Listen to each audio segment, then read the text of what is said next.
सब कथे संतो, फिर कौन गुरु है सारे।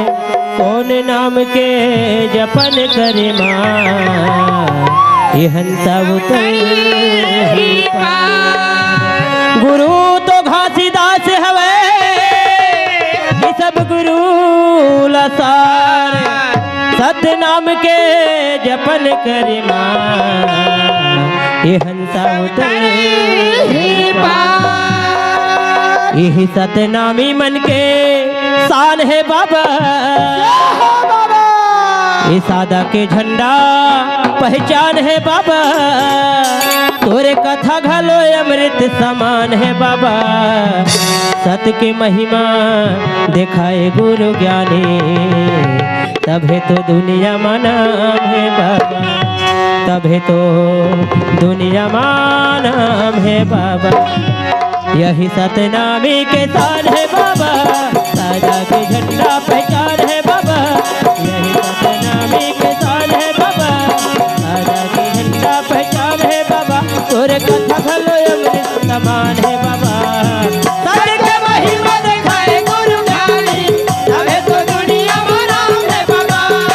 सत्य के महिमा दिखाए गुरु ज्ञानी, तभे तो दुनिया में नाम है बाबा। हो यही सतनामी के शान है बाबा, सादा के झंडा पहचान है बाबा।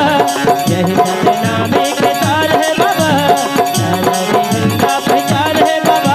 तोरे कथा घलो अमृत समान है बाबा।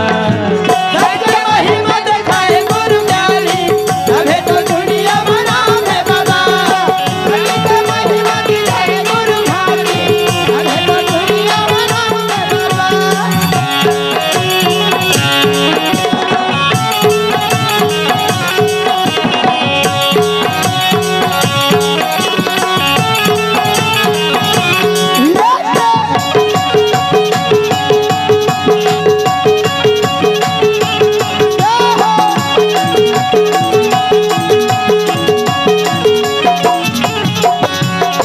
छत्तीसगढ़ के बलौदा जिला माँ हवे गिरौदपुरी गाँव। फागुन पंचमी के मेला भरा थे, अमर है बाबा तोरे नाम। फागुन पंचमी के मेला भरा थे, अमर है बाबा तोरे नाम।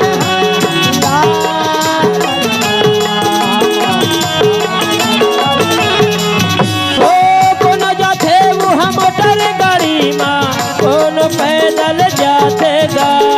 गुरु चरण मात नवा के